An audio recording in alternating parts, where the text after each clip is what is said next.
Hello guys, আসসালামু আলাইকুম। আশা করি আপনারা সবাই ভালো আছেন, সুস্থ আছেন, সুন্দর আছেন। আমি আবার আপনাদের মাঝে উপস্থিত হয়েছি এটা ছোট্ট গল্প করার জন্য। তা হলো, নিজের পায়ে যতক্ষণ শক্তি আছে আপনি দৌড়ান, ক্লান্ত হলে হাঁটুন, কিন্তু অন্যের পা ধরে হাঁটার চিন্তা কখনো করবেন না। কারণ অন্যের পা ধরে যখন আপনি হাঁটতে যাবেন তখন আপনি আর আপনার মধ্যে থাকবেন না। মানুষ মানুষকে ব্যবহার করে, খারাপ কাজে ব্যবহার করে, ভালো কাজে ব্যবহার করে, সেটা ভাগ্য। যদি ভালো কাজে ব্যবহার হলো তাহলে তো জীবন খুলে গেল, আর যদি খারাপ কাজে ব্যবহার হলো তাহলে তো জীবন অন্ধকারে চলে গেল। দুঃখের সময় আপন মানুষদের ভাষা বদলে যায়।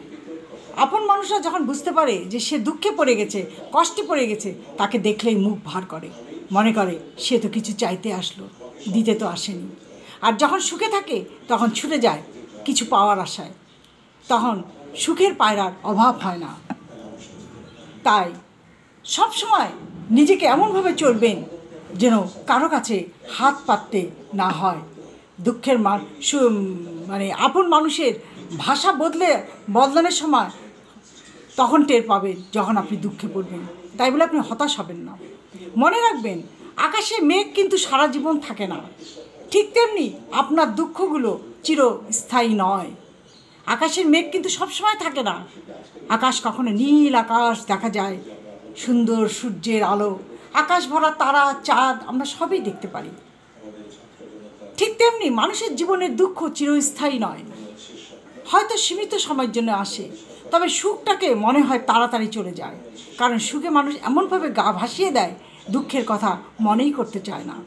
আর তাই সুখটা এত দ্রুত চলে যায়, মানুষ বুঝতে পারে না।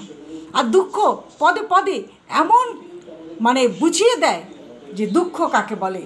তাই দুঃখের দিনগুলো সহজে যেতে চায় না। নিজের শরীরকে প্রয়োজনের বেশি সাজাবেন না, কারণ সে তো মাটির সাথে মিশে যাবে। নিজের শরীরকে সাজানো এত বেশি সাজাবেন না, কারণ মরে গেলে সে মাটির দেহ মাটির সাথেই মিশে যাবে। সাজাতে হলে চরিত্রটাকে সাজান, যেন মৃত্যুর পর মানুষ আপনাকে স্মরণ করে। সাজাতে হলে নিজের চরিত্রটাকে সাজান, যেন মানুষ মৃত্যুর পর আপনাকে স্মরণ করে। এই কথাগুলো সবসময় মনে রাখবেন, তাহলে দেখবেন জীবনে চলার পথে কিছুটা হলেও উপকারে আসবে। আজ এই পর্যন্ত। ভালো থাকেন, সুস্থ থাকেন। আল্লাহ হাফেজ।